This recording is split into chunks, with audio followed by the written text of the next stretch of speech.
اللهم صل على سيدنا محمد یا رب صل وسلم. بسم اللہ الرحمن الرحیم. آج انشاءاللہ میں سورہ رعد کا پہلا رکوع شروع کروں گا اور 13ویں پارے کا رکوع نمبر 7. تو حسب معمول اس رکوع کا سب سے پہلے لفظی ترجمہ ہوگا مختصر گرامر کے ساتھ، پھر انشاءاللہ اس کی تفسیر.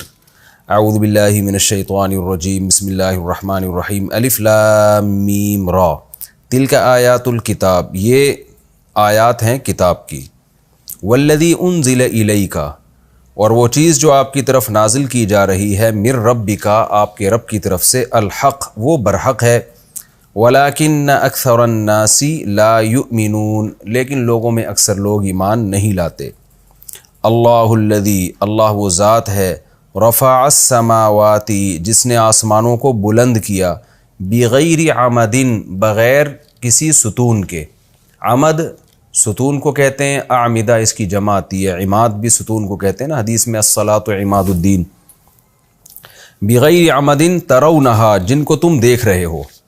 اب یہ ترونا، یہ تو کئی بار یہ لفظ آ چکا ہے. ترونہا، ہا کا مطلب آسمان بھی ہو سکتا ہے کہ جن آسمانوں کو تم دیکھ رہے ہو، یا ستون کی طرف بھی لوٹ سکتی ہے یہ ضمیر، کہ ایسے ستونوں کے ساتھ آسمان کو بلند کیا، ایسے ستونوں کے بغیر جو تمہیں نظر آ رہے ہوں. تفسیر میں انشاءاللہ اس کی ڈیٹیل میں بتاؤں گا. ثم استوى علی العرش، پھر وہ مستوی ہو گیا، قرار پکڑا اس نے عرش پر. وسخر الشمس والقمر، اور سورج اور چاند کو اس نے تمہارے کام میں لگا دیا. مسخر کرنے کا مطلب تمہاری خدمت میں لگا دیا. کل یجری، یہ تمام کے تمام یعنی سورج اور چاند سب کے سب، یجری چل رہے ہیں، لاجل، ایک خاص مدت تک کے لیے، مسمى جو متعین ہے. یعنی اللہ کے علم میں خاص مدت تک یہ زمین چاند سورج چلتے رہیں گے، اس کے بعد اللہ ان کو تباہ و برباد کر دے گا. یدبر الامر، معاملات کی تدبیر کرتا ہے. یفصل الآیات، اور اپنی آیات کو کھول کھول کے بیان کرتا ہے. لعلکم، تاکہ تم، بلقاء ربکم، اپنے رب کی ملاقات پر، توقنون، یقین کر لو. وَهُوَ الَّذِي مَدَّ الْأَرْضَ، اور وہ ذات ہے جس نے زمین کو پھیلایا. مدّا یمدّو، مدن کا معنی پھیلانا، مد ہوتا ہے نا، مد کھینچنے کو کہتے ہیں. جس نے زمین کو پھیلا دیا. وَجَعَلَ فِيهَا رَوَاسِيَ، اور پیدا کیے اس نے اس زمین میں پہاڑ. راسیہ جمی ہوئی چیز جو ہوتی ہے نا، رواسی اس کی جمع آتی ہے، جو گڑی ہوئی چیزیں جو ہوتی ہیں مضبوط. تو پہاڑ چونکہ بہت گڑے ہوئے ہوتے ہیں اور قائم ہوتے ہیں، اس لیے اس کو راسیہ کہا جاتا ہے. اور اس نے بنائے اس میں پہاڑ. وَأَنْهَارًا، اور دریا. نہر عربی میں دریا کو کہتے ہیں، اردو میں تو نہر چھوٹی سی نہر کو کہتے ہیں نا، لیکن عربی میں دریا کو کہا جاتا ہے. اور دریا پیدا کیے. وَمِن كُلِّ الثَّمَرَاتِ، اور ہر طرح کے پھلوں میں سے. جَعَلَ فِيهَا، بنایا اس نے ان پھلوں میں، زَوْجَيْن، دو جوڑے، یعنی نر اور مادہ. اس کے بھی دو مفہوم بیان کیے گئے ہیں. زوجین کا مطلب ہر پھل میں، یعنی پھلوں سے مراد پھر ان کے درخت ہیں، پھلوں کے پودے ہیں. تو پودوں میں بھی اللہ نے، پھولوں میں بھی اللہ نے جوڑے پیدا کیے ہیں جن کے نر اور مادہ کے ملاپ سے پھل پیدا ہوتا ہے. یا زوجین کا مطلب ہے قسمیں، تو دو قسمیں پیدا کی ہیں، بد مزہ اور خوش مزہ. تو قسمیں بھی مراد ہو سکتی ہیں اور نر مادہ جوڑے بھی مراد ہو سکتے ہیں. اثنینی، دو. یغشی اللیل، ڈھانپ لیتا ہے رات کو، النہار، دن پر، رات کو دن پر ڈھانپ لیتا ہے. ان فی ذلک لآیات، بے شک ان باتوں میں بڑی بڑی نشانیاں ہیں. لقوم یتفکرون، ان لوگوں کے لیے جو غور و فکر کرتے ہیں. وفی الارض قطع، قطعہ کی جمع آتی ہے قطاع، قطعہ کہتے ہیں ایک ٹکڑے کو. اور زمین میں بہت سارے ٹکڑے ہیں. متجاورات، آپس میں ملے ہوئے. جوار کہتے ہیں پڑوس کو، اور متجاور آپس میں پڑوسی ہونا، یعنی ملا ہوا ہونا. جو بھی چیز قریب قریب ہوگی نا، اس کو کہتے ہیں ایک دوسرے کے متجاور ہے. یہ متفاعل، باب تفاعل سے، متجاورات اس کی جمع. اور زمین میں ٹکڑے ہیں، یعنی مختلف قسمیں ہیں زمین کی جو آپس میں ملی ہوئی ہیں. وجنات، اور باغات ہیں، من اعناب، انگوروں کے. وزرع اور کھیتیاں ہیں، ونخیل اور کھجور ہیں، یعنی نخل کھجور کے درخت کو کہتے ہیں، نخیل بھی، اور کھجوروں کے درخت ہیں، صنوان، صنون کہتے ہیں جو کھجور میں جو تنا نکل رہا ہوتا ہے نا، ایک بڑا تنا ہوتا ہے، اس کے پھر ایک اور تنا بعض دفعہ کھجور کے درخت میں نکلتا ہے، تو صنوان 2 تنوں والے، وغیر صنوان اور 2 تنوں کے بغیر والے، یعنی 1 تنے والے۔ کھجور میں ایسا ہوتا ہے کہ درخت میں بعض دفعہ ایک ہی تنا اوپر جاتا ہے پھر پھل ہوتا ہے، بعض دفعہ ایک تنا اوپر جاتا ہے اس سے ایک اور تنا نکل آتا ہے، ایک جڑ سے 2 درخت گویا نکل رہے ہوتے ہیں۔ یسقا بماء واحد، یہ سب سیراب کیے جاتے ہیں ایک پانی سے، ونفضل بعضها، اور ہم فضیلت دیتے ہیں ان میں سے بعض کو، علی بعض، بعض پر، ان پھلوں میں سے بعض کو بعض پر فضیلت دیتے ہیں، فی الاکل، کھانے میں، اکل کھانے کو یعنی ذائقے میں بعض کو بعض پر فضیلت ہے۔ ان فی ذلک لآیات، بے شک اس بات میں نشانیاں ہیں، لقوم یعقلون، ان لوگوں کے لیے جو عقل سے کام لیتے ہیں۔ وَإِن تعجب، اور اگر آپ تعجب کرو اے مخاطب یا اے محمد صلی اللہ علیہ وسلم، اگر آپ تعجب کرو، فعجب قولہم، تو ان کا قول عجب ہے۔ عجب کہتے ہیں اس چیز کو جو قابل تعجب ہو، یعنی اے نبی اگر آپ کو تعجب ہو رہا ہے تو ان کا قول واقعی قابل تعجب ہے۔ یہ جو بات کرتے ہیں نا مشرکین، ان کی بات سے آپ کو اگر تعجب ہو رہا ہے تو واقعی یہ تعجب صحیح ہو رہا ہے۔ وہ ان کی بات کیا ہے جس پہ آپ کو تعجب ہو رہا ہے، وہ آگے آ رہی ہے کہ تو ان کا یہ قول واقعی عجیب ہے۔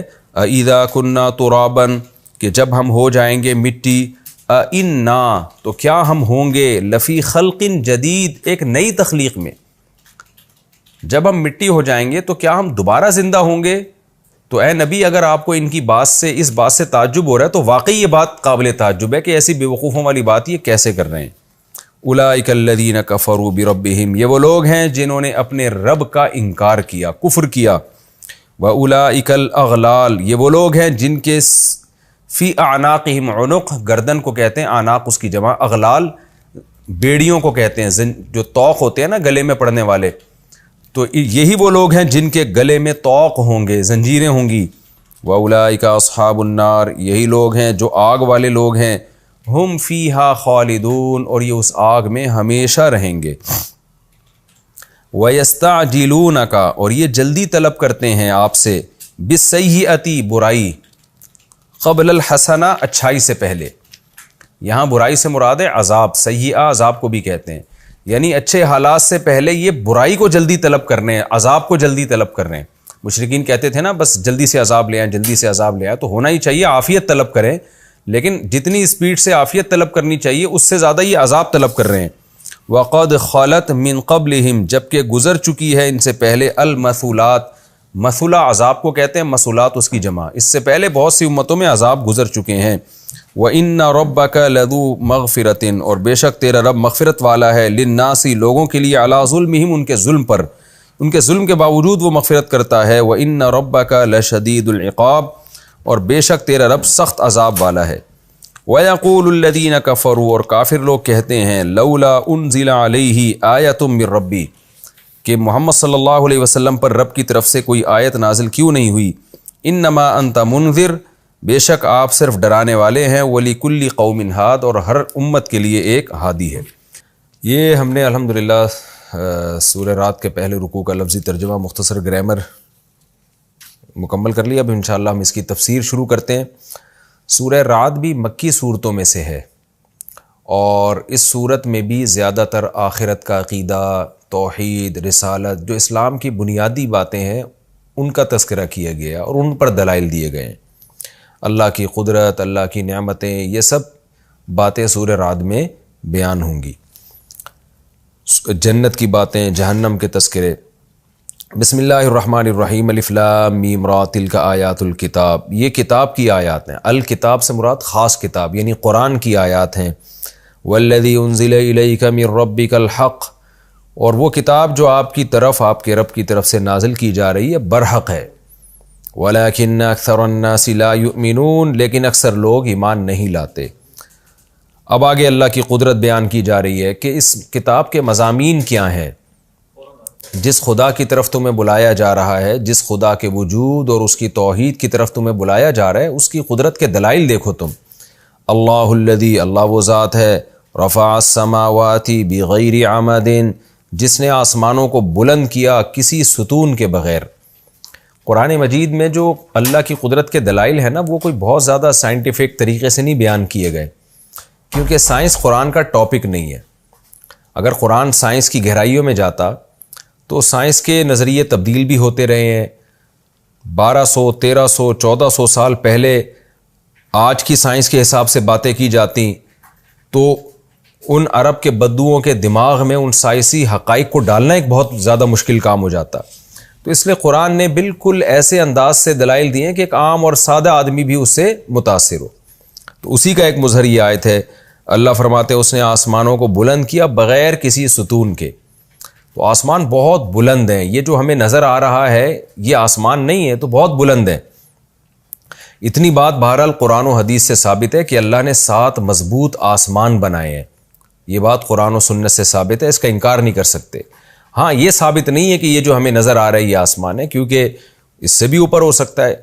اب سائنس کا یہ کہنا کہ ہمیں تو آسمان نظر نہیں آیا، تو بھئی جب سائنسدان یہ دعویٰ کریں گے نا کہ ہم نے پوری کائنات کو دیکھ لیا ہے، پھر یہ سائنسدانوں کا یہ دعویٰ سنا جائے گا کہ آسمان آپ کو نظر کیوں نہیں آیا۔ سائنس نے یہ دعویٰ نہ کیا ہے نہ کر سکتی ہے کہ ہم پوری کائنات کی انتہا تک پہنچ چکے ہیں۔ تو اللہ فرماتے ہیں ہم نے بغیر ستونوں کے یہ اتنے بڑے بڑے آسمانوں کو بلند کیا۔ ترونہا، اب ترونہا کے 2 مفہوم بیان کیے گئے ہیں۔ ایسے ستون جن کو تم دیکھ رہے ہو، یعنی تمہیں کوئی ستون نظر نہیں آتا جن کو تم دیکھ رہے ہو، جن ستونوں کے اوپر آسمان قائم ہے، قطع نظر اس سے کہ ستون ہے یا نہیں ہے، یعنی تمہیں کوئی ایسے ستون نظر نہیں آتے، تو تمہارے لیے تو بہرحال یہ قابل تعجب ہے۔ یعنی اس کا گویا مطلب یہ ہوا کہ فی نفسی ہی ہو سکتا ہے کوئی ستون ہو سکتا ہے نہ ہو، لیکن تمہیں تو نظر نہیں آتا نا، تمہارے لیے تو یہ بہت بڑی قدرت ہے کہ کوئی چھت بغیر ستون کے ہوتی نہیں ہے، تو کیسے آسمانوں کو بلند کر دیا اور بغیر کسی کوئی ایسا پلر نہیں ہے جس کے اوپر اتنی بڑی بڑی چھتیں قائم کی گئی ہیں۔ اور اس کا دوسرا مطلب یہ بھی ہو سکتا ہے کہ اللہ نے بغیر ستونوں کے بنایا، کوئی ستون نہیں ہے، خود کسی طاقت کے ذریعے اللہ نے ان کو کھڑا کیا ہوا ہے آسمانوں کو، اور کائنات کو ایسے گھیرے ہوئے ہیں وہ، اور جیسے کہ وہ ستون تم ان کو دیکھ بھی نہیں پا رہے ہو، حقیقت بھی یہی ہے کہ ہے ہی نہیں۔ ترونہا، تمہیں نظر بھی آئے وہ ستون، ایسا بھی نہیں ہے۔ یعنی اللہ نے بغیر ستونوں کے آسمانوں کو پیدا کیا، ترونہا، جن ستونوں کو تم دیکھتے، تو تم دیکھ بھی نہیں پا رہے ہو۔ اس کا مطلب ہے کہ واقعی جیسے اللہ نے دعویٰ کیا ہے کہ ستون نہیں ہے، تو واقعی ستون نہیں ہے۔ یعنی اس کا پھر مطلب یہ ہوگا کہ یہ قرآن یہ دعویٰ کر رہا ہے کہ آسمان بغیر ستونوں ہی کے قائم ہے، کیونکہ اگر ہوتے تو ترونہا، تمہیں نظر آتے نا، کہیں تو تمہاری تحقیق میں آتے وہ ستون۔ یہ بھی مفہوم بیان کیا گیا ہے۔ اور تیسرا مفہوم یہ بیان کیا گیا ہے کہ ترونہا کی ضمیر آسمانوں کی طرف لوٹ رہی ہے۔ اللہ نے آسمانوں کو بلند کیا بغیر ستون کے، ترونہا، تم ان آسمانوں کو دیکھ رہے ہو۔ تو یہاں پر ایک اشکال ہوگا کہ ہم تو آسمانوں کو نہیں دیکھ رہے، یہ تو ایک نیلا سا ایک فضا ہے، یہ آسمان تو نہیں ہے۔ تو اس کے بھی 2 مفہوم بیان کیے جا سکتے ہیں، اور دونوں کا قرآن میں ہمیں دونوں سے دلائل ملتے ہیں۔ ایک تو یہ کہ قرآن حقیقت میں یہ نہیں کہہ رہا کہ وہ آسمان جو حقیقی آسمان ہے، بلکہ وہ آسمان ترونہا جس کو تم دیکھ رہے ہو، تو وہ فضا ہے جو تمہیں نظر آ رہی ہے، اس کو ہم آسمان سے تعبیر کر رہے ہیں، تو یہ بغیر ستون کے ہے۔ کیونکہ ایک عام آدمی تو اسی کو آسمان سمجھتا ہے نا، عرب بھی اسی کو آسمان سمجھتے تھے، تو اللہ نے بتا دیا کہ یہ بھی تمہارے علم کے لحاظ سے تو یہ ایک چھت ہے جو بغیر ستون کے کھڑی ہوئی ہے، تو تمہارے لیے اللہ کی قدرت پر ایمان لانے کے لیے اتنا بھی کافی ہے، قطع نظر اس سے کہ حقیقت میں یہ آسمان ہے یا نہیں۔ تو یہ بھی مفہوم ہو سکتا ہے، یعنی قرآن تو ظاہر کے حساب سے کہہ رہا ہے نا کہ جو ہمیں تو یہی نظر آ رہا ہے، لیکن صحیح بات یہ ہے کہ ترونہا کا مطلب دیکھنا ہمیشہ نہیں ہوتا، ترونہا علم سے بھی کنایہ ہے۔ جیسے قرآن کہتا ہے الم ترى کیف فعل ربک باصحاب الفیل، اے نبی کہ آپ نے دیکھا نہیں کہ ہم نے ہاتھی والوں کے ساتھ کیا کیا؟ حالانکہ نبی نے تو نہیں دیکھا، نبی تو اس وقت پیدا ہی نہیں ہوئے تھے، لیکن نبی کو علم تو تھا نا۔ تو جس چیز کا انسان کو علم ہوتا ہے اس کو بھی دیکھنے سے تعبیر کیا جاتا ہے۔ صبح شام ہم محاوروں میں استعمال کر رہے ہوتے ہیں، دیکھا تم نے فلاں نے فلاں کے ساتھ کیا کیا، حالانکہ دیکھا نہیں ہوتا، خبر سنی ہوتی ہے۔ اس کی مثال ہے جیسے سورہ نوح میں اللہ تعالیٰ نے فرمایا کہ الم تروا کیف خلق اللہ سبع سماوات طباقا، کیا تم دیکھتے نہیں ہو کہ اللہ نے کیسے 7 مضبوط آسمان بنائے؟ حالانکہ نوح علیہ السلام جب اپنی قوم کو بتا رہے تھے کہ تم دیکھتے نہیں ہو کیسے آسمان بنائے، تو قوم یہ کہہ سکتی تھی کہ ہم تو نہیں دیکھ رہے، ہمیں تو ایک آسمان بھی نظر نہیں آ رہا، 7 کہاں سے، جبکہ آپ کہہ رہے ہیں کہ 7 نظر آ رہے ہیں۔ تو مطلب یہی تھا کہ تمہارے علم میں تو یہ بات ہے نا کہ اللہ نے 7 آسمان بنائے ہیں، پچھلے جو آسمانی تعلیمات ہیں ان سے یہ بات ثابت ہو چکی ہے کہ 7 بنائے، تم بھی اس پر ایمان رکھتے ہو کہ 7 آسمان ہیں۔ تو اسی ایمان کو اور یقین کو ترونہا سے تعبیر کیا گیا، دیکھنے سے تعبیر کیا گیا۔ تو یہاں بھی مطلب یہ ہوگا کہ اللہ نے آسمان کو بلند کیا بغیر عمدن، بغیر ستون کے، ترونہا جس آسمان کو تم دیکھتے ہو، کیا مطلب جس کا تمہیں علم ہے کہ ایک بہت مضبوط آسمان اللہ نے 7 بنائے ہیں ابراہیم علیہ السلام کے ذریعے اور مختلف پیغمبروں کے ذریعے، تم بھی اس بات پر یقین رکھتے ہو کہ 7 مضبوط آسمان ہیں۔ تو وہ آسمان جن کا تمہیں علم ہے، تو اللہ نے ان آسمانوں کو بغیر ستون کے پیدا کیا ہے۔ تو یہ تمام تفسیریں اس آیت کے تحت ہو سکتی ہیں۔ تو خلاصہ 2 تفسیریں جو راجح ہیں وہ یہی ہیں کہ ایک تو یہ کہ اللہ نے آسمانوں کو بنایا بغیر ستون کے، ایسے ستون جو تمہیں نظر آتے، ایک مطلب تو یہ ہو گیا۔ دوسرا مطلب اللہ نے آسمان کو بغیر ستونوں کے اٹھایا، ایسے آسمان جن کے وجود کا تمہیں علم ہے۔ تو تم آسمانوں کے وجود کے تو قائل ہو، لیکن اللہ کی قدرت کے قائل نہیں کہ اتنے 7 مضبوط آسمان بغیر کسی ایسے ستون کے کیسے اس نے اٹھا لیے اور کیسے اس کائنات کو اس نے ان آسمانوں کے ذریعے گھیر لیا۔ ثم استوى علی العرش، پھر اس کے بعد وہ عرش پر مستوی ہوا۔ یہ متشابہات میں سے ہے۔ وسخر الشمس والقمر، اور اس نے سورج اور چاند بھی تمہاری خدمت میں لگا دیے، ایسی خدمت کہ کل یجری لاجل مسمی، ان میں سے ہر ایک یعنی سورج اور چاند یہ مسلسل چل رہے ہیں ایک مخصوص مدت تک کے لیے۔ قرآن میں سورہ یاسین میں بھی اللہ نے فرمایا کل فی فلک یسبحون، یہ سارے سیارے خاص دائرے میں تیر رہے ہیں۔ تو یہاں بھی ایک سائنسی اشکال ہوگا کہ چاند تو گھومتا ہے، یہ بات تو ثابت ہے، کیا سورج بھی چل رہا ہے؟ کل یجری، اللہ تو کہہ رہے ہیں سورج بھی چل رہا ہے۔ تو اس کے بھی 2 مفہوم ہے، خوب سمجھ لیں۔ اگر ہم یہ فرض کر لیتے ہیں کہ سورج نہیں چل رہا بلکہ زمین ہی چل رہی ہے سورج کے گرد، جیسے کہ سائنسدان کہتے ہیں، اور سورج رکا ہوا ہے، تو بھی خوب سمجھ لیں کہ میں نے جیسے پہلے بتایا کہ قرآن کوئی سائنس کی کتاب نہیں ہے۔ ہمیں چونکہ سورج ہی چلتا ہوا نظر آتا ہے، تو قرآن ہمارے علم کے حساب سے بات کر رہا ہے کہ تم دیکھ رہے ہو سورج مشرق سے نکل کے مغرب میں غروب ہوتا ہے، تو ظاہری لحاظ سے تو یہی لگتا ہے، تو ہمیں تو سورج چلتا ہوا نظر آتا ہے، تو اس لیے قرآن کہہ رہا ہے کیسے یہ چل رہا ہے۔ اس کی مثال ایسے ہے جیسے آپ سائنس کے ٹیچر ہو اور بچوں کو پڑھا رہے ہو کہ سورج مشرق سے نکلتا ہے اور مغرب میں غروب ہوتا ہے، یعنی یا سورج جس سمت سے نکلتا ہے اس کو مشرق کہتے ہیں، جس سمت میں ڈوبتا ہے اس کو مغرب کہتے ہیں۔ اب کوئی اٹھ کے یہ اعتراض کرنا شروع کر دے، سر سورج تو مشرق سے نہیں نکلتا، سورج تو اپنی جگہ پہ ہی ہے، ہم مشرق کی طرف، ہم جو ہے نا وہ مشرق کی طرف ڈھلک جاتے ہیں۔ تو ٹیچر کیا کہے گا، بھائی اتنی باریکیوں میں جانے کی ضرورت نہیں ہے، میں کوئی سائنس کا ٹاپک نہیں لے کے بیٹھا ہوا، میں تو تمہیں یہ بتا رہا ہوں کہ مشرق یا ایسٹ کس سمت کو کہتے ہیں اور ویسٹ کس سمت کو کہتے ہیں۔ تو میرا اصل جو فوکس ہے وہ یہ ہے کہ ایسٹ اور ویسٹ کا فرق سمجھانا، نارتھ اور ساؤتھ کا فرق سمجھانا۔ تو اس کے لیے میں مثال وہ دوں گا جو آسانی سے سمجھ میں آئے گی، ایسی مثال دوں گا جس پر ایک اور سوال نہ کھڑا ہو جائے۔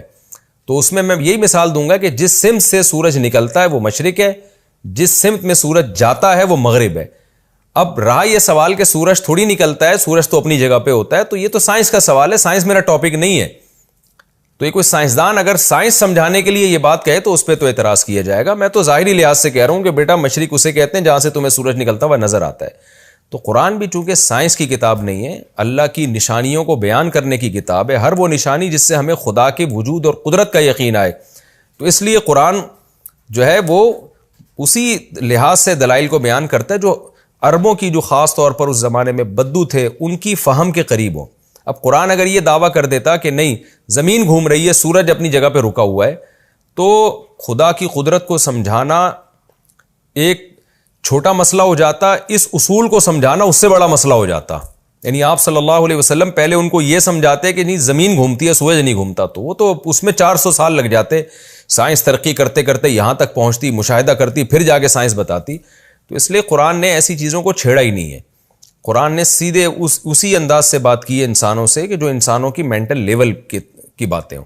تو یہ جب ہے جب ہم یہ مان لیتے ہیں کہ سورج رکا ہوا ہے اور زمین ہی گھوم رہی ہے. لیکن جہاں تک مجھے نالج ہے سائنسدان اس بات کا اعتراف کرتے ہیں کہ سورج بھی چل رہا ہے.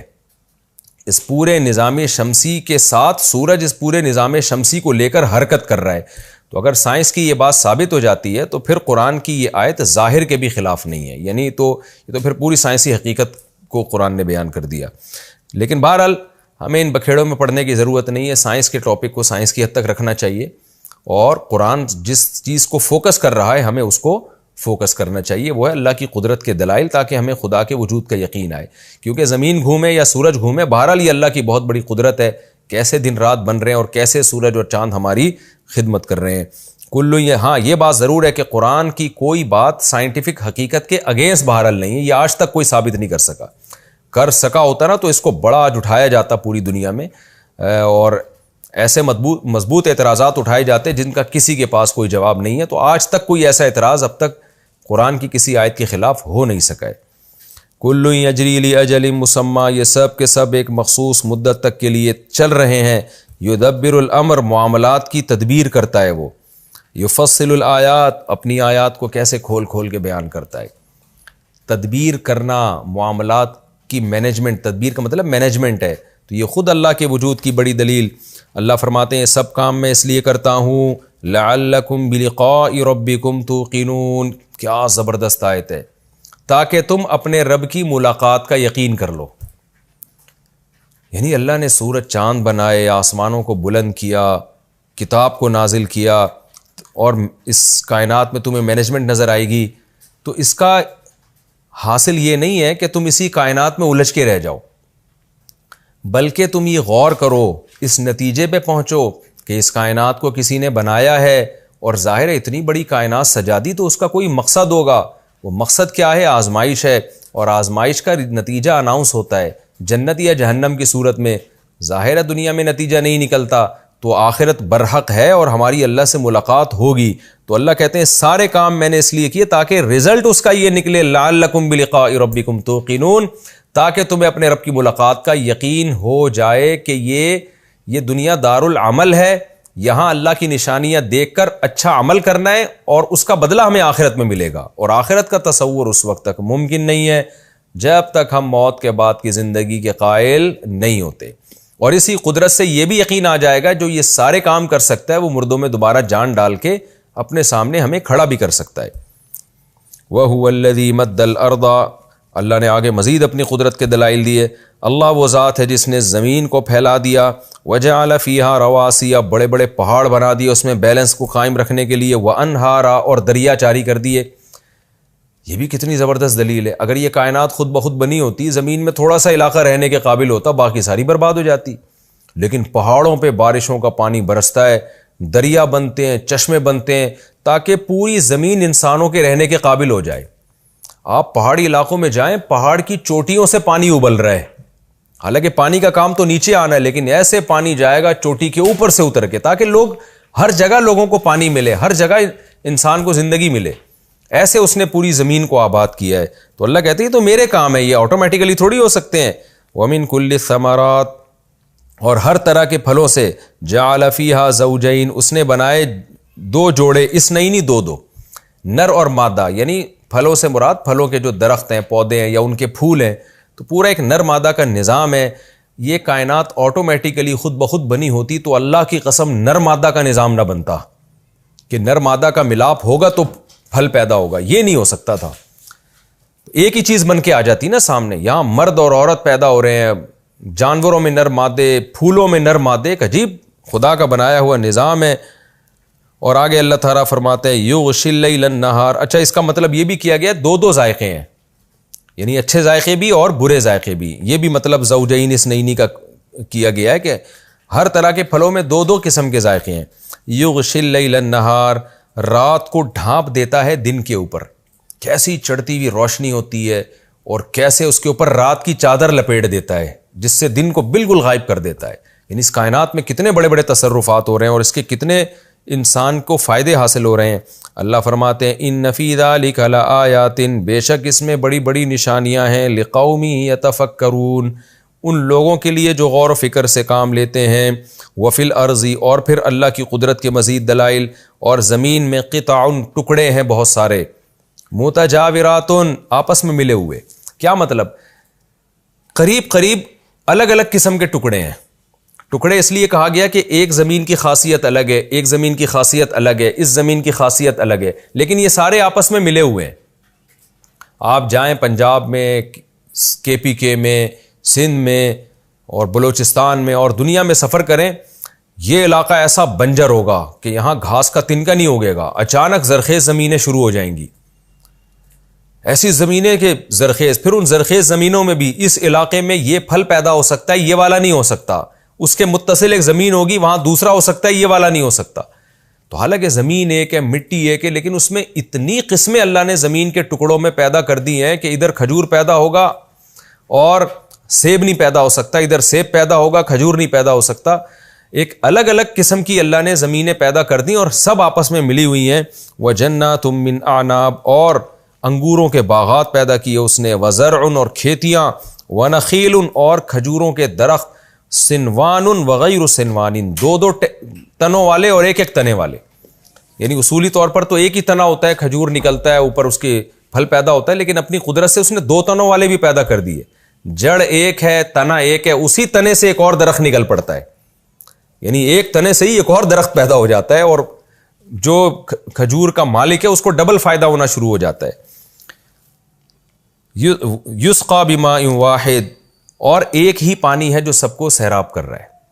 پانی ایک جیسا، لیکن اس کے رزلٹ کتنے مختلف قسم کے نکل رہے ہیں. وَنُفَضِّلُ بَعْضَهَا عَلَى بَعْضٍ فِي الْأُكُلِ، اور ہم نے ان میں سے بعض کو بعض میں ذائقے میں کیسی فضیلت دی ہے. ایک چیز کھاتے ہیں کڑوی، زبان سے حلق سے نیچے نہیں اترتی، اور ایک پھل کھاؤ گے اتنا مزیدار کہ انسان کا دل چاہتا ہے کہ میں کھاتا ہی چلا جاؤں. جبکہ پانی سب کو ایک جیسا دیا جا رہا ہے. ایسا نہیں ہے کہ مزیدار پھلوں کو جو سیراب کیا جا رہا ہے وہ سونے کے پانی سے سیراب کیا جا رہا ہے، اور کریلے کے درخت کو جو سیراب کیا جا رہا ہے وہ کوئی کڑوے پانی سے سیراب کیا جا رہا ہے، سمندر کے پانی سے. نہ نہ نہ، ایک جیسا میٹھا پانی سب کو مل رہا ہے، اور ذائقوں میں فرق کتنا زیادہ پیدا ہو رہا ہے. ان فی ذلک لآیات، بے شک اس میں بڑی بڑی نشانیاں ہیں. لقوم یعقلون، ان لوگوں کے لیے جو عقل سے کام لیتے ہیں. کافر اور ملحد تو بڑے آرام سے کہہ دے گا یہ خود بخود ہو رہا ہے، عقل سے کام لینے والے یہ بات کبھی بھی نہیں کہہ سکتے. اب قرآن کی ایک عجیب بلاغت ہے. قرآن ایک دم موضوع کو چینج کرتا ہے کہ اتنی ساری قدرت کے نمونے دیکھنے کے بعد تمہیں مان لینا چاہیے کہ جو یہ سب کچھ کر سکتا ہے، ایک پانی سے کھجور، اسی پانی سے انگور، اسی پانی سے کریلا، اسی پانی سے تربوز، اتنی چیزیں پیدا کر رہا ہے، تو کیا اسے مردوں کو دوبارہ زندہ کر کے انسان بنانے کی طاقت نہیں ہوگی؟ تو اس لیے قرآن کہہ رہا ہے وَإِن تَعْجَبْ، اے مخاطب اگر تجھے تعجب ہوتا ہے نا کافر کی اس بات پر کہ ہم جب مٹی ہو جائیں گے تو دوبارہ کیسے زندہ ہوں گے، تو واقعی تعجب ہونا چاہیے. یہ واقعی قابل عجیب بات ہے. یعنی کافر تو اس پہ تعجب کر رہا ہے کہ اسلام یہ کہتا ہے کہ ہم مر کے دوبارہ زندہ ہوں گے. اللہ کہتے ہیں کافر جس بات پہ تعجب کر رہا ہے نا وہ قابل تعجب نہیں ہے، بلکہ کافر کی یہ بات قابل تعجب ہے کہ تم کس خدا کے بارے میں کہہ رہے ہو کہ دوبارہ زندہ نہیں کر سکتا. تو اس لیے قرآن کہہ رہا ہے وَإِن تَعْجَبْ، اے مخاطب یا اے نبی اگر آپ کو تعجب ہوتا ہے، فَعَجَبٌ قَوْلُهُمْ، تو واقعی ان کا یہ قول بڑا عجیب ہے، قابل تعجب ہے، جتنا حیران ہوا جائے کم ہے. وہ کیا؟ اِذَا كُنَّا تُرَابًا، کہ جب ہم مٹی ہو جائیں گے، اِنَّا لَفِي خَلْقٍ جَدِيدٍ، تو کیا ہم دوبارہ ایک نئی تخلیق میں ہوں گے. تو ان کی بات پر واقعی جتنا سر دھنا جائے کم ہے. کیسی احمقانہ باتیں کر رہے ہیں. اللہ فرماتے ہیں اولئک الذین کفروا بربہم، یہ ہیں وہ لوگ جنہوں نے اپنے رب کا انکار کیا. حالانکہ بہت سے رب کا انکار نہیں کرتے تھے، خدا کے وجود کے قائل تھے. مشرکین تو اللہ کو مانتے تھے اور آخرت کا انکار کرتے تھے، لیکن اللہ نے کیا فرمایا، یہ اپنے رب کے منکر ہیں، کیونکہ ایسے رب کو ماننے کا فائدہ کیا جس کی طاقت ہی کہ آپ قائل نہ ہو. آپ کہو خدا تو ہے لیکن مر کے دوبارہ نہیں ہمیں زندہ نہیں کر سکتا، تو یہ تو انکار ہی ہو گیا نا. ایک طرح آپ کہتے ہیں یہ ملک کا حاکم ہے لیکن کچھ کر نہیں سکتا، تو کیا مطلب آپ نے اس کو حاکم ماننے سے انکار کر دیا. پھر اللہ فرماتے ہیں یہ ہیں وہ لوگ جنہوں نے اپنے رب کا انکار کیا، وَأُولَٰئِكَ الْأَغْلَالُ فِي أَعْنَاقِهِمْ، یہی ہیں وہ لوگ جن کی گردنوں میں قیامت کے دن طوق ہوگا، زنجیریں ہوں گی، وَأُولَٰئِكَ أَصْحَابُ النَّارِ، اور یہی ہیں وہ لوگ جو آگ والے ہوں گے، هُمْ فِيهَا خَالِدُونَ، یہی ہیں وہ لوگ جو اس آگ میں ہمیشہ ہمیشہ جلیں گے۔ اللہ ہمیں بچا کے رکھے اس آگ سے۔ وَيَسْتَعْجِلُونَكَ بِالسَّيِّئَةِ قَبْلَ الْحَسَنَةِ، وہی ہٹ دھرمی کی بات، ایسے دلائل قرآن دے رہا ہے تو مشرکین فوراً کہتے تھے عذاب لے آؤ بھائی، ابھی فوراً لے آؤ، یہ جہنم کی وعیدیں کیوں سنا کے رکھی ہوئی ہیں؟ تو قرآن کہتا ہے ان بدبختوں کو دیکھو، وَيَسْتَعْجِلُونَكَ بِالسَّيِّئَةِ، یہ لوگ برائی میں جلدی کر رہے ہیں، قبل الحسنہ، اچھائی سے پہلے، یعنی ہونا تو یہ چاہیے اچھائی میں جلدی کریں، عافیت کی دعا مانگیں، اللہ ہمیں جلدی سے کوئی اچھائی دے دے، لیکن یہ کم بخت کیا کہہ رہے ہیں، ہمیں جلدی سے عذاب دے دے۔ اللہ فرماتے ہیں وَقَدْ خَلَتْ مِن قَبْلِهِمُ الْمَثُولَاتُ، جبکہ ان سے پہلے مثولات بہت سے عذاب گزر چکے ہیں، پچھلی امتوں کے حالات یہ سن بھی چکے ہیں، اپنی آنکھوں سے دیکھ بھی چکے ہیں، تو ایسی صورت میں عذاب میں جلدی مچانا کتنی بڑی ہٹ دھرمی حماقت ہے۔ رہا مسئلہ عذاب کیوں نہیں آتا، وَإِنَّ رَبَّكَ لَذُو مَغْفِرَةٍ لِلنَّاسِ عَلَىٰ ظُلْمِهِمْ، تیرا رب لوگوں کے لیے بڑی مغفرت والا ہے ان کے ظلم کے باوجود، یعنی وہ تو چاہتا ہے مغفرت ہو، وہ عذاب نہیں چاہتا، وہ ان کو توبہ کی مہلت دے رہا ہے۔ وَإِنَّ رَبَّكَ لَشَدِيدُ الْعِقَابِ، اور تیرا رب واقعی سخت عذاب والا ہے۔ تو عذاب دیر سے اس لیے آ رہا ہے تاکہ توبہ کی مہلت ملے، اور جب آئے گا تو بہت سخت آئے گا، کیونکہ اللہ تعالیٰ شدید العقاب ہے۔ وَيَقُولُ الَّذِينَ كَفَرُوا لَوْلَا أُنزِلَ عَلَيْهِ آيَةٌ مِّن رَّبِّهِ، اور کافر لوگ یہ کہتے ہیں کہ اس نبی پر کوئی بڑی نشانی نازل کیوں نہیں ہو رہی۔ تو میں نے بار بار بتایا کہ یہاں ان کی مراد ہے فرمائشی نشانی، معجزے تو بہت ظاہر ہوئے، لیکن جو معجزہ ہم کہتے ہیں وہ والا فوراً کیوں ظاہر نہیں ہوتا؟ اللہ نے فرمایا انما انت منذر، اے نبی ان کی باتوں سے آپ پریشان نہ ہوں، آپ تو صرف ڈرانے والے ہیں۔ وَلِكُلِّ قَوْمٍ ہاد، اور ہر قوم کے لیے ایک ہادی ہوا کرتا ہے، ہر قوم کا ایک رہبر ہوا کرتا ہے، چاہے وہ پیغمبر کی صورت میں ہو یا پیغمبر کے نمائندے علماء کی صورت میں ہو۔ یہ میں نے اس لیے کہا کہ ہر قوم میں پیغمبر نہیں آئے، بعض قوموں میں پیغمبر آئے، بعض قوموں میں ان پیغمبروں کی تعلیمات لے کر لوگ گئے اور انہوں نے ان کی کو حق بات پہنچائی۔ تو ہر قوم میں ایک نہ کوئی ہادی ہوتا ہے تاکہ اللہ کی حجت اس قوم پر تمام ہو جائے۔ تو آپ بھی ان کے لیے ہادی ہیں، آپ کا کام ہے ڈرانا، ان کے ان فضول اعتراضات کی پرواہ آپ کے ذمے نہیں ہے، کیونکہ ان کو ایمان پر مجبور کرنا آپ کے ذمے نہیں ہے۔ یہ ہمارا پہلا رکوع مکمل ہوا، اس میں اللہ نے اپنی توحید کے دلائل دیے، اپنی قدرت کے دلائل دیے اور اپنی نعمتوں کو بیان کیا۔ اب یہ چونکہ رکوع بہت آسان ہے، ان میں عقیدہ توحید اور اسلام کے موٹے موٹے اعمال کا تذکرہ ہے، تو اس میں ہم زیادہ اس کی لمبی چوڑی تفسیر میں ہم نہیں جائیں گے، اس کو بس ہم ترجمہ اور مختصر تفسیر اس کی چلے گی، تو ہماری رفتار انشاءاللہ اس میں تھوڑی تیز ہو جائے گی۔ اور میرا مقصد بھی یہی کہ آپ لوگوں کو ترجمہ اور موٹی موٹی تفسیر اچھی طرح سمجھ میں آئے، تاکہ جب آپ لوگ تلاوت کیا کریں تو قرآن آپ کی سمجھ میں آئے۔ ہم اگلے رکوع کی طرف چلتے ہیں، سورہ رعد کا رکوع نمبر 2 اور 13ویں پارے کا رکوع نمبر 8۔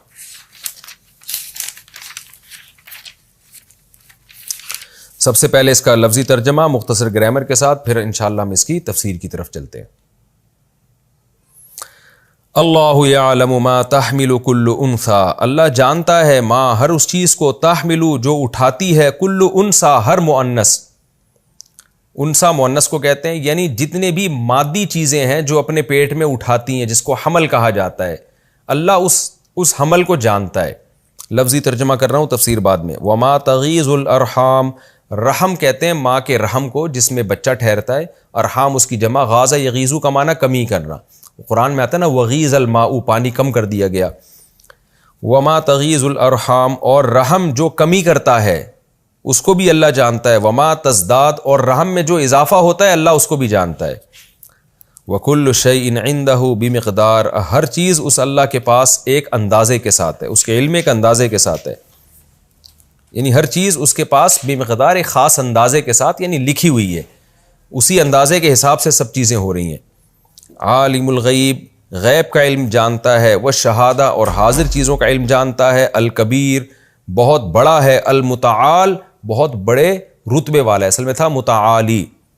سواء منکم، برابر ہے تم میں سے یہ بات، من اسر القول، سواء یہ بات برابر ہے، منکم من اسر القول کہ تم میں سے کوئی شخص ایسا ہو، اسر القول جو قول کو چھپاتا ہو، اپنی بات کو چھپاتا ہو، ومن جہر بہ اور وہ شخص جہر بہ جو بات کھلے عام کرتا ہو. تو سواء یہ سب برابر ہے، کس کے حق میں؟ اللہ کے حق میں. یعنی منکم تم میں سے کوئی شخص ایسا ہو جو بات چھپا کے کرتا ہو یا کھلے عام کرتا ہو، تو یہ اللہ کے لیے سب برابر ہے کیونکہ وہ سب چیزیں جانتا ہے. ومن ہوا مستخفٍ باللیل اور وہ شخص جو رات کو چھپا پھرتا ہو، مستخفی مخفی سے نکلا ہے، مستخفی مستخرج کی طرح، جو رات کو چھپتا پھرتا ہے، وسارب بالنہار اور دن میں چلتا پھرتا ہے. سارب کا معنی چلنا. تو جو دن میں چلنے والے یا رات میں چھپنے والے لوگ ہیں وہ سب اللہ کے ہاں برابر ہیں، یعنی کوئی بھی اللہ سے چھپ نہیں سکتا. سواء کا معنی سب اللہ کے حق میں سب کچھ برابر ہے. لہو معقبات اللہ کے لیے باریاں لگانے والے ہیں. عقیبہ یا قبو کا معنی ہوتا ہے کسی کے پیچھے آنا، معقب پیدر پہ آنا. تو اللہ کے ہاں اللہ کے لیے ہیں معقبات باریاں لگانے والے، مراد اس سے فرشتے ہیں. فرشتے ہیں باریاں لگانے والے. من بین یدیہ ومن خلفہ انسان کے آگے بھی اور انسان کے پیچھے بھی، یعنی انسان کے چاروں طرف آگے بھی اور پیچھے بھی باریاں لگانے والے ہیں. یحفظونہ جو انسانوں کی حفاظت کرتے ہیں، من امر اللہ اللہ کے حکم سے. تفسیر میں ڈیٹیل آئے گی. ان اللہ لا یغیر ما بقوم بے شک اللہ تبدیل نہیں کرتا، تغییر کا معنی تبدیل کرنا، ما وہ چیز بقوم جو کسی قوم کے ساتھ ہو، یعنی وہ کنڈیشن جو قوم کے ساتھ ہو، وہ حالت جو قوم کے ساتھ ہو، اللہ اس حالت کو تبدیل نہیں کرتا. حتی یغیروا یہاں تک کہ وہ قوم ہی تبدیل کر دے ما اس حالت کو بانفسہم جو ان کی ذات کے ساتھ ہے. وَإِذَا أَرَادَ اللَّهُ بِقَوْمٍ اور جب اللہ ارادہ کرتا ہے کسی قوم کے ساتھ سوءً برائی کا، یعنی اس عذاب کا، فلا مرد لہ، مردہ کا مطلب رد کرنے والا، تو فلا مرد لہ تو پھر اس کا کوئی رد کرنے والا نہیں ہے. وما لہم من دونہ اور نہیں ہے ان کے لیے اللہ کے سوا من وال، اصل میں تھا والی، کوئی دوست اور مددگار. هو الذی یریکم اللہ وہ ذات ہے جو تمہیں دکھاتا ہے، البرقا بجلی، خوفاً و طمعاً خوف اور لالچ کے ساتھ، یعنی خوف اس بات کا کہ یہ ہم پہ گر جائے گی، طمع اس بات کی کہ بارش ہوگی اور اللہ کی رحمت ملے گی ہمیں. وَيُنْشِئُ السَّحَابَ اور اٹھاتا ہے، انشاء ينشئ کا معنی پروان چڑھانا یا اٹھانا، پیدا کرنا بھی آتا ہے اس کے معنی. ينشئ السحاب اور بادلوں کو اٹھاتا ہے، الثقال ثقیل کی جمع ثقال، بوجھل بادل، ان کو اٹھاتا ہے آسمانوں کی طرف. وَيُسَبِّحُ الرَّعْدُ اور رعد تسبیح بیان کرتا ہے. رعد ایک فرشتے کا نام بھی ہے اور رات کڑک کو بھی کہتے ہیں، تو دونوں مراد ہو سکتے ہیں اس سے. فرشتے اللہ ایک رات فرشتہ ہے جو بادلوں پر اللہ نے معمور کیا ہے، وہ بھی اللہ کی حمد و ثنا کرتا ہے. اور رات سے مراد کیا ہے؟ کڑک جو ہے، جو ایک بادلوں کی گرج ہوتی ہے، وہ بھی اللہ کی حمد و ثنا کر رہی ہوتی ہے، یعنی اس کی کبریائی کو بزبان حال بیان کر رہی ہوتی ہے. بحمدہ وہ اللہ کی پاکی بیان کرتا ہے رات، بحمدہ اللہ کی حمد کے ساتھ. والملائکۃ اور فرشتے بھی من خیفتہ اللہ کے خوف سے اس کی تسبیح کرتے ہیں. ویرسل الصواعق اور وہ بھیجتا ہے کڑک کو. صاعقہ زوردار آواز کو کڑک کو کہا جاتا ہے، جو بجلی کی کڑک ہوتی ہے. صواعق اس کی جمع. وہ بھیجتا ہے یعنی بجلی کو، تو مراد اس سے بجلی ہے، کڑکدار بجلی. فیصیب بہا من یشاء پھر پہنچا دیتا ہے وہ بجلی جس کو چاہتا ہے، یعنی اس کے ذریعے ہلاک کر دیتا ہے. وَهُمْ يُجَادِلُونَ فِي اللَّهِ اور وہ جھگڑا کر رہے ہوتے ہیں اللہ کے بارے میں کہ اللہ ہے یا نہیں ہے، اللہ کے ساتھ کوئی شریک ہے یا نہیں، ایسی باتیں کر رہے ہوتے ہیں. اور بعض دفعہ اللہ کی طرف سے ایسے تصرفات ظاہر ہوتے ہیں. وَهُوَ شَدِيدُ الْمِحَالِ محال کا مطلب طاقت اور قوت، اور اللہ سخت قوت والا ہے. لَهُ دعوت الحق اسی کے لیے حق کی دعوت ہے. وَالَّذِينَ يَدْعُونَ مِن دُونِهِ اور وہ لوگ جو اللہ کو چھوڑ کے کسی اور کو پکارتے ہیں، لَا يَسْتَجِيبُونَ لَهُم بِشَيْءٍ تو یہ دوسرے جو معبود ہیں یہ ان کی پکار کا کچھ بھی جواب نہیں دیتے. استجابہ کا معنی پکار کا جواب دینا یا کسی کی فریاد رسی کرنا. تو جو لوگ اللہ کے سوا دوسرے معبودوں کو پکارتے ہیں تو دوسرے معبود کچھ بھی ان کو فائدہ نہیں پہنچا سکتے. ہاں الا کباسطی کفیہ الی الماء اس شخص کی طرح ہوتے ہیں یہ، کباسطی کفیہ، بساط یبسط کا معنی پھیلانا. کباسطی کفیہ، کف کہتے ہیں ہتھیلی کو، کفین دونوں ہتھیلیاں، کفیہ اس شخص کی دو ہتھیلیاں. تو کیا مطلب؟ الا کباسطی کفیہ اس شخص کی طرح ہوتے ہیں یہ کہ جو اپنی دونوں ہتھیلیاں پھیلایا ہوا ہو الی الماء پانی کی طرف، لیبلغ فاہ، فا کہتے ہیں منہ کو، تاکہ یہ پانی پہنچ جائے اس کے منہ کی طرف، وما ہوا ببالغہ، جبکہ یہ پانی بالغ یعنی پہنچنے والا ہو ہی نہیں سکتا ہی اس کے منہ تک، یعنی کوئی پانی کی طرف ہاتھ پھیلا کے کہہ رہا ہوں یہ پانی میری طرف آ جائے تو پانی کبھی بھی نہیں آئے گا آپ کی طرف اڑ کے. تو ایسے ان بتوں کی طرف جو یہ لوگ پکارتے ہیں تو یہ کچھ بھی نہیں کر سکتے ان کا. تفسیر میں انشاءاللہ اس کی ڈیٹیل آئے گی. وما دعاء الکافرین الا فی ضلال، اور نہیں ہے کافر کی پکار مگر گمراہی میں، اس کا پکارنا معبودوں کو بالکل بیکار اور لغو ہے، کوئی فائدہ نہیں اس کا. وَلِلَّهِ يَسْجُدُ مَن فِي السَّمَاوَاتِ وَالْأَرْضِ، اور اللہ ہی کے لیے سجدہ کرتی ہے ہر وہ مخلوق جو آسمانوں میں ہے اور زمین میں، طوعاً اپنے اختیار سے، خوشی سے، وَكَرْهًا اور جبرن بھی اللہ کے آگے سجدہ کرتی ہے. تفصیل میں ڈیٹیل آئے گی انشاءاللہ.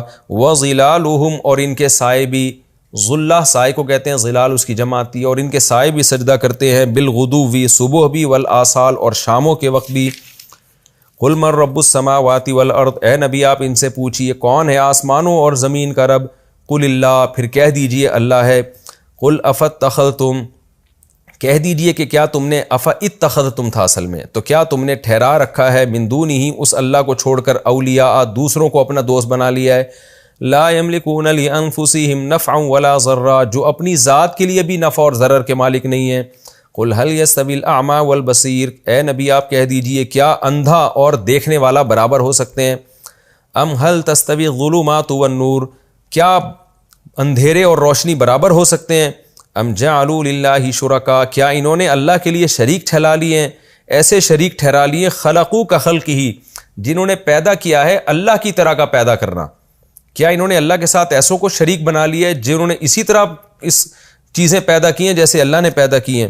فتشابہ الخلق علیہم، پس خلق ان پر متشابہ ہو گئی ہے، یعنی کوئی دوسرے معبود ایسے ہیں جنہوں نے اللہ کے جیسی چیزیں پیدا کر لی ہیں، اب ان پر جو پیدا ہوئی ہوئی چیزیں ہیں وہ مشتبہ ہو رہی ہیں کہ ہم یہ فیصلہ کریں کہ اللہ کی تخلیق زیادہ اچھی ہے یا ہمارے معبودوں کی تخلیق زیادہ اچھی ہے، تو جس کی زیادہ اچھی ہے اس کو معبود بنا لو.